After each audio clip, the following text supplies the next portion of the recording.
Perkenalkan, nama saya Yolanda Dwi Aprilia dengan NIM 134231031.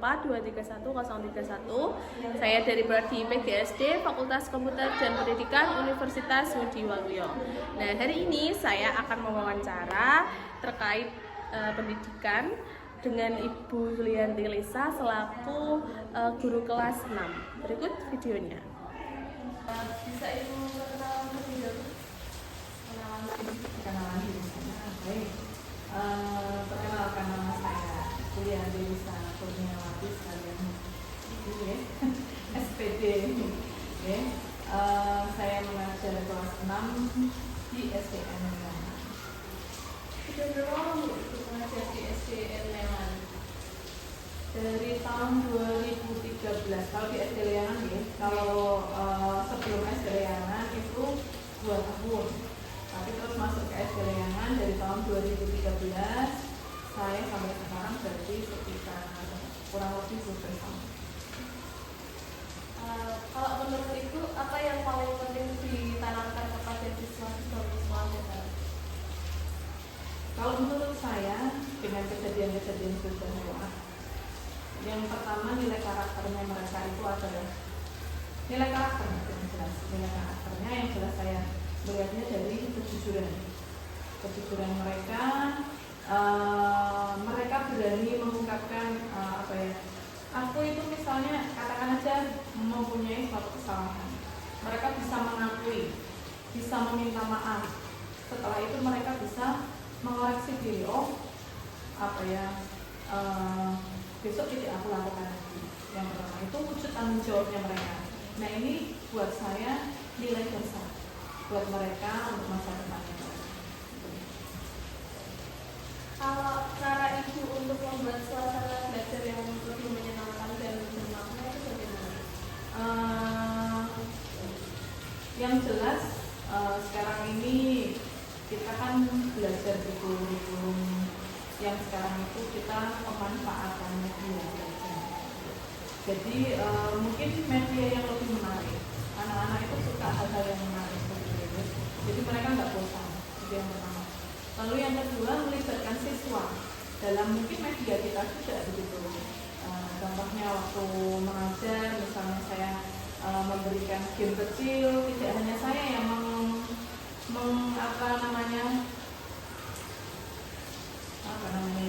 istilahnya saya mengoperasikan sendiri, tapi anak-anak juga ikut mengoperasikan. Jadi selain mereka belajar, mereka jadi seperti ada tantangan, sehingga itu menarik buat anak-anak. Selain itu juga menurut saya belajar itu tidak harus di kelas. Belajar tidak harus di kelas, seperti halnya contoh misalnya waktu itu kebetulan pas pelajarannya itu membuat menuliskan paragraf. Jadi anak-anak belajar menulis paragraf itu saya ajak ke RTH Leangan. Gitu, saya ajak ke RTH Leangan. Mereka antusias untuk membuat. Mungkin kalau itu di dalam kelas, mereka yang pertama jelas mereka tidak ada bayangan. Tapi saat dimana saya ajak ke tempat dimana mereka itu lebih bisa melihat bendanya langsung seperti itu. Misalnya saya bawa ke RTH Leangan, terus mereka menceritakan kondisi RTH Leangan. Misalnya ada yang jualan, ada yang menjemput, dan mereka itu bisa membuat paragraf-paragraf seperti itu. Satu paragraf itu isinya. Meskipun mereka kesulitan, tapi minimal mereka sudah melihat dulu. Untuk merangkai kata, mereka bisa mempunyai ide seperti itu. Tapi kalau di dalam kelas, yang mereka lihat kan cuma gurunya, teman-temannya, nggak tahu kondisi RTH yang sesungguhnya seperti apa. Kalau saya lebih cenderung untuk mengajak anak-anak itu di luar kelas. Kalau memang itu bisa dilakukan di luar kelas. Dan yang jelas cuacanya mendukung. Kalau seperti ini hujan kan nggak mungkin seperti itu. Selain itu juga mungkin mengaitkan materi kita itu menjadi kehidupan sehari-hari. Contohnya waktu pelajaran PPKN, anak-anak itu diajari untuk peduli. Kebetulan ada masalah seperti kemarin itu anak-anak itu yang ada yang namanya pemalakan, ada pembulian, banyak seperti itu di sini. Bagaimana caranya kita sebagai guru pelajaran atau materi yang kita punya istilahnya di situ mungkin mengenai penjelasan mengenai sila-sila 1 sampai 5 lah, salah satunya ada sikap peduli. Nah itu anak-anak diberikan sekalian kita ngandani anak gitu, ngasih tahu anak kita sekalian itu loh, berarti kamu belum bisa mencerminkan sikap peduli, belum bisa mencerminkan sila keselamatan. Itu menurut saya itu anak-anak akan lebih mungkin itu dari saya. Tantangannya Bu yang paling sering terjadi saat mengajar kelas di kelas mungkin kan dulu kan juga paling kelas itu kalau saya ini kan belum ada 1 tahun Mbak mengajar di kelas 6. Saya tantangannya sebenarnya banyak sekali. Bahkan saya sendiri ya, ini intern saya sendiri, tantangannya saya sendiri juga namanya kita itu guru itu tidak terus semuanya kita bisa ya. Kita tetap juga harus belajar gitu. Ini gurunya dulu ya. Tantangannya ini di saya sendiri dari kelas bawah atau di kelas tadinya saya di kelas 1 naik kelas 4 kelas ini dari kelas sampai kelas 6. Nah di kelas 6 itu berarti otomatis saya harus belajar materinya lagi begitu kan, yang mungkin berbeda dengan materi kelas 4. Mungkin katakan ada pecahan di kelas 4 mungkin tidak serumit atau di kelas 6 seperti itu. Ya, saya mungkin harus belajar dengan belajar sebelum mengajar anak-anak itu yang lalu kalau tantangan tersendiri dengan anak-anak yang jelas anak-anak kelas 6 itu anak-anak yang sudah memahami bahwa mereka ini adalah anak-anak yang paling besar. Sikap senioritasnya mereka itu ada gitu. Jadi mereka tuh menganggap bahwa dirinya paling gede gitu kan. Jadi ini tantangan intern eksternnya mereka ya. Jadi kalau X-nya itu kan banyak sekali gitu. Jadi seperti senioritas, terus akhirnya ke anak-anak sehingga menimbulkan berbagai macam masalah yang harus saya hadapi gitu anak-anak. Lalu ada lagi ini anak-anak itu berbeda. Kalau kelas 6 itu berbeda dengan kelas 1 sampai kelas 5. Kalau kelas 1 sampai kelas 5 itu akan fokus pada satu materi. Dalam artian di semester 1 materinya bab 1 sampai bab 6, semester 2 bab 1 sampai bab 6 begitu mungkin sudah terstruktur begitu ya. Tapi kalau kelas 6 ini nanti kelihatannya karena saya juga belum sampai ujian ya. Saya itu sharing dengan Pak Yanto yang selaku dulu pernah mengajar di kelas 6. Pak Yanto itu menyampaikan bahwa biasanya anak-anak ini fokusnya akan terbagi. Saat mereka nanti belajar A, belajar B dan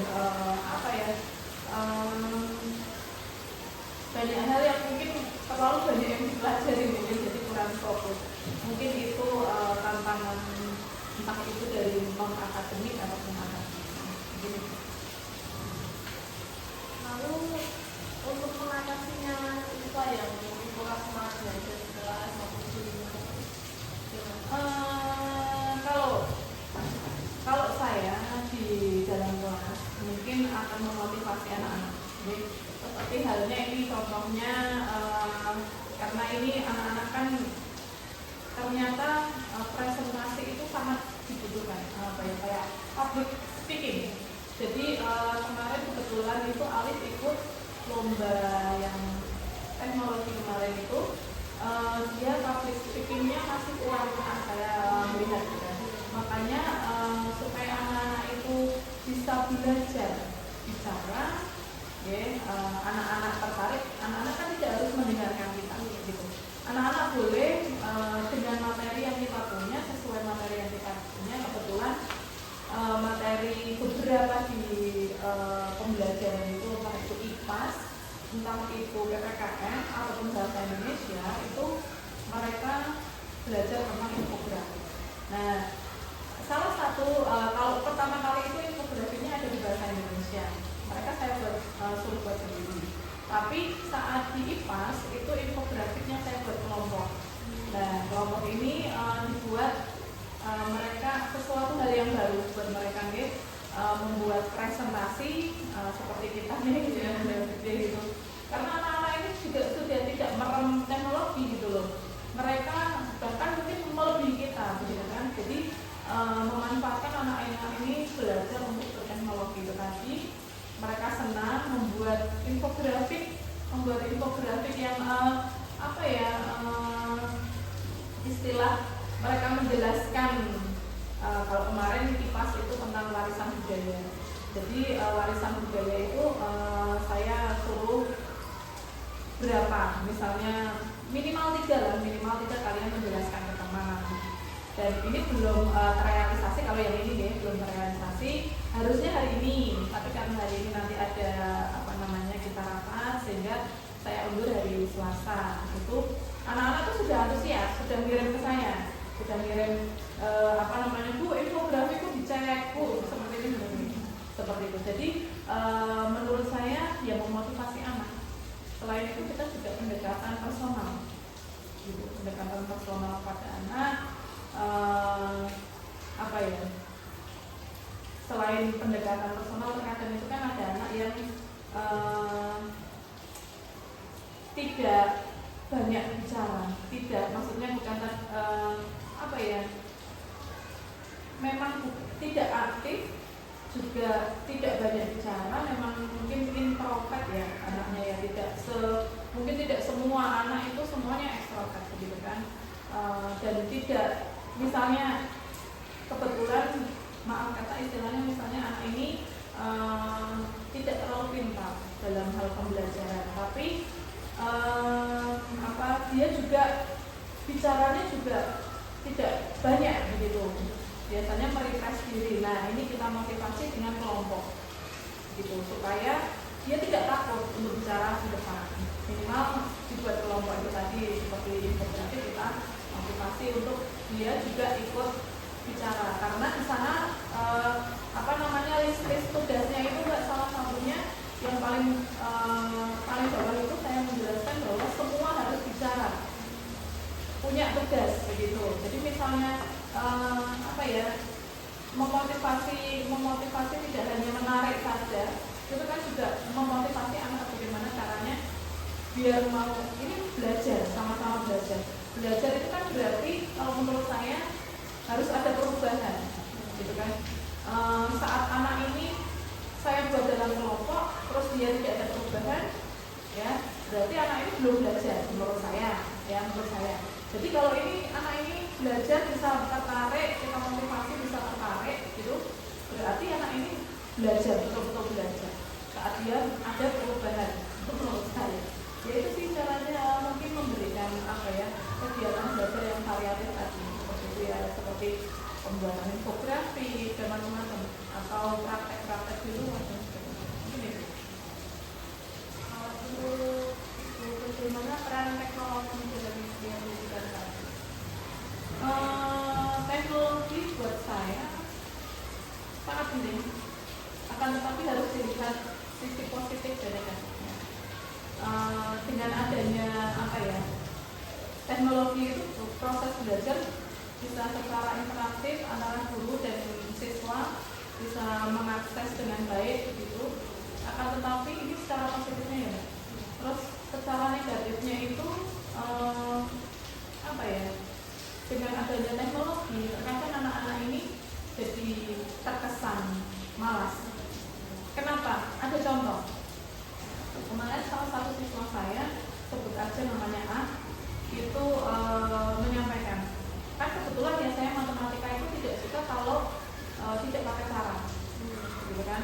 Harus pakai cara nih, dasarnya harus tahu dulu gitu. Tapi anak-anak ini saya kasih PR, cuma 2 soal, kasih PR, KPK, FPB.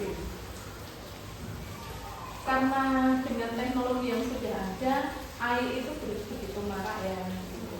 Adalah ChatGPT, adalah Gemini, Canva, bahkan Mbak Cici aja ada, gitu ya. Dan waktu itu si A ini saya tanya, saya minta maju ke depan, Mbak silakan kamu mengerjakan. Betul, dikerjakan. Soal sudah ditulis, langsung jawabannya. Nah teman-temannya semuanya pakai cara, dia langsung jawabannya. Saya tanya, ini yang mengerjakan nomor 3 siapa? Gitu. Si Abu. Gitu. Kalau Mbak A, tolong ini diberi cara. Bisa ya, tangannya mulai bermain, mulai buka tutup buku, begitu kan? Bingung dia. Nah, di sini apa ya? Saya mulai curiga. Ada apa? Kenapa? Wong kamu jawabannya benar kok enggak tahu. Apa enggak bisa? Kan harusnya kalau saya minta untuk ke depan memberi cara tidak harus dengan buku, kalau sudah tahu jawabannya tentunya tahu caranya, logikanya begitu. Tidak, tak suruh maju ke depan, tidak mau. Saya tanyanya karena curiga ya, saya tanya, Mbak A belajar di rumah sama siapa? Diam aja. Kok diem? Sama mama, sama papa, atau sama kakak? Masih diem aja. Nah, terus apa namanya? Saya tanya sama dia. Terus kamu bisa tahu jawaban ini dari mana? Saya bilang. Dengan santainya dia menjawab, dari Cici Bu, kata. Dari Cici, waduh saya gitu. Terus dari Cici kamu langsung minta jawaban? Iya Bu, karena langsung dikasih tahu jawabannya kok Bu. Sudah betul itu Bu, katanya Bu. Karena saya juga sudah lihat teman-teman jawabannya betul. Mbak, saya menjelaskan di situ, tapi menjelaskan secara keseluruhan ya dengan teman-temannya yang dia. Menggunakan AI boleh, tapi kalian juga harus pintar. Karena AI itu robot yang pintar. Harus kamu tanya dia secara pintar. Jangan tanya jawabannya. Kalau tanya jawabannya, dia kasih jawaban. Begitu. Tapi tanyalah AI itu dengan caranya, gitu. Di YouTube itu juga sering mengajarkan cara cepat, betul. Trik ya, itu menurut saya itu sebuah trik. Tapi dasar untuk kamu mengetahui ini supaya kamu dapat menyelesaikan ini. Besok nek soalnya diganti, besok nek kamu menemui mungkin soal ini bukan soal yang kebetulan matematika deh langsung angka, tapi soal cerita, oh kamu bisa mengerjakan karena kamu tahu dasarnya, karena kamu tahu bisa memahami dulu. Saya kan biasanya kalau matematika selalu diketahui, ditanya, dijawab, jawaban saya tuh kayak gitu. Sampai sekarang masih seperti itu. Kalau guru mengajarkan cara cepat boleh, tapi menurut saya dasar itu perlu diberikan. Karena kalau dasar itu tidak diberikan, nah ini tadi anak-anak ini seperti halnya dengan teknologi sama. Okay. Ini ada hal negatif ke anak-anak itu, anak-anak tanya teknologi ini sesuatu hal yang positif. Anak-anak itu kreatif, mereka bisa membuka AI, bisa belajar teknologi begitu.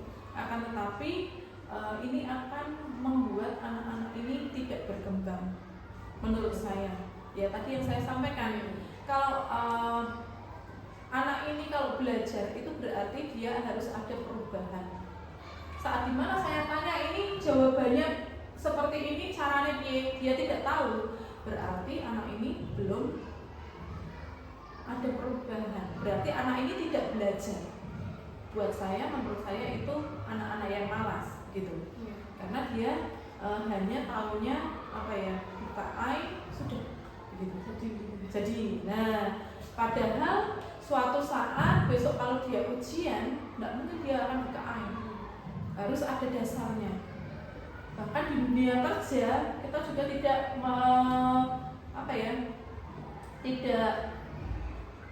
tidak akan mengarahkan kamu belajar dari AI aja, tidak. Tapi mungkin dari pengalaman orang lain. Karena AI ini kan tidak punya perasaan ya, Mbak. Mungkin yang punya perasaan mungkin kan orang tuanya pernah punya pengalaman seperti apa di dunia kerja. AI itu mungkin misalnya saat kita mau interview mungkin oke. Mungkin dikasih cara-caranya, tapi bagaimana secara hati kita menyelesaikan masalah itu mereka kaku begitu, karena mereka seorang robot gitu ya, tidak seperti kita. Kalau saya sih seperti itu, jadi dasar itu harus diberikan Jadi kalau hanya melulu teknologi, buat saya teknologi itu penting. Jangan lagi sekarang ini. Kasus teknologi itu sangat penting, itu terlihat sangat mencolok sekali saat COVID kemarin. Saat COVID kemarin. Tapi dengan berjalannya waktu, COVID itu dapat ditangani dan kita kembali lagi, pulih lagi. Nah ini mengembalikannya pun kita produk pangelan begitu, karena anak-anak itu sudah terus semuanya terpancang ini. Makanya saya memberikan tips dan trik ke anak-anak, meskipun kamu menggunakan teknologi yang di luar sana yang semakin berkembang, kamu harus pintar. Jangan kamu dimanfaatkan oleh AI, tapi harusnya AI itu kamu manfaatkan. Seperti itu. Itu saya terlalu panjang ya. Kalau harapan Ibu untuk SDN yang ke depannya Bu? Harapan saya tentunya sudah 12 tahunan ya saya di sini, harapannya sebenarnya sekarang sudah terjadi gitu ya.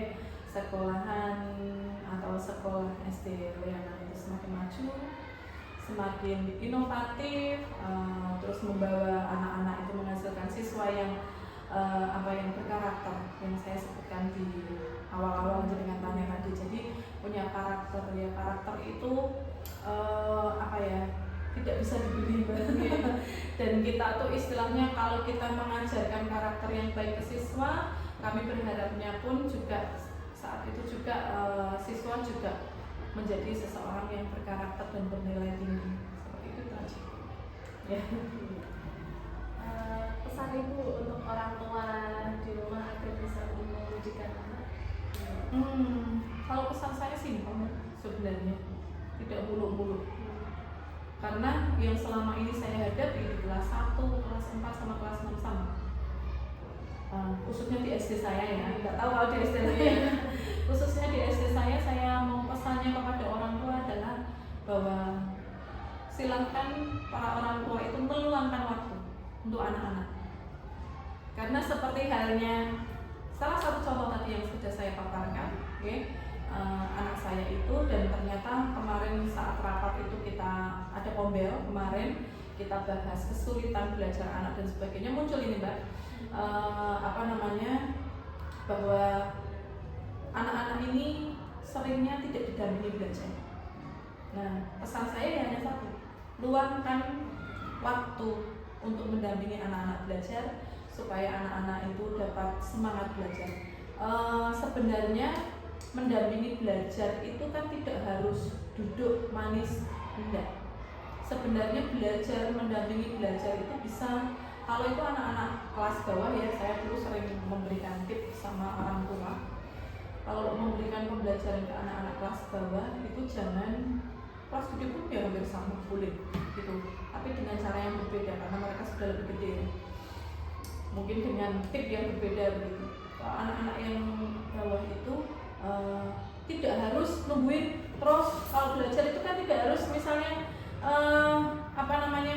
ayo belajar, kamu tulis A, B, C, kan tidak harus. Pinter-pinternya orang tua, ya, pinter-pinternya orang tua saat dimana kita pengen mau kita belajarin apa sih anak kita. Oh, pengen anak ini bisa membaca. Kasih aja papan tulis kecil di depan kamar dia. Menulis hari ini hari apa, hari ini kamu mau pergi kemana, tulis aja di situ. Ya, misalnya aku mau main, MAIN misalnya, belajar dulu, ya kan. Terus bisa juga menempelkan huruf-huruf di kamar, terus mamahnya sambil masak, itu disebut hurufnya D, kan bisa. Kalau misalnya mama ini tidak harus tadi ya langsung ke buku, tidak. Misalnya anak ini belum bisa berhitung, misalnya kalau kelas bawah kelas 1 lah, misalnya diajak berhitung sendok, barang-barang abrak-abrak punya mamanya, boleh ya. Mama punya itu di situ punya sendok berapa, punya garpu berapa, misalnya bisa dipakai itu seperti itu. Kalau anak-anak yang mungkin kelas besar, mungkin ya misalnya Dek, kamu tak kasih buku harian pula, buku kecil buat dia. Nanti setiap hari kamu tulis. Ini termasuk nulis paragraf. Bolehlah. Saya rasa meskipun anak itu privasi ya, tak rasa orang tua membaca itu tidak masalah. Ya, saat mungkin ada kesepakatan dulu lah sama anak gitu. Nanti adik pas habis nulis, sudah selesai nulis, nanti mama coba baca ya, adik itu nulis apa begitu. Hari ini senang atau tidak, nanti mama biar bisa lihat, oh adik itu hari ini tidak senang karena begini gitu. Nah nanti siapa tahu mama ada rezeki, oh kamu gak senangnya di apa nih, yuk kita dolan. Ini anak yang gede ya mungkin. Terus berhitung pecahan misalnya saat mereka makan bareng-bareng, kebetulan nih ulang tahun mamahnya atau ulang tahunnya dia, pesan aja misalnya pizza atau pesan apa. Misalnya nih, atau makan bareng pas malam dengan keluarga besar, bisa itu dibagi-bagi seperti itu. Oh ini berapa ini ya, gitu kan bisa ditanyakan ke anak gitu.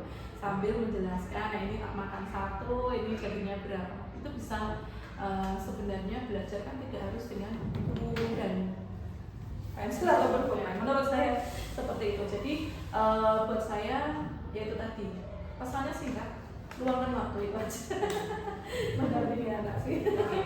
Iya. Terakhir nih Bu, sebagai penutupnya, bolehkah Ibu menyampaikan motivasi singkat untuk anak-anak SDN Layangan?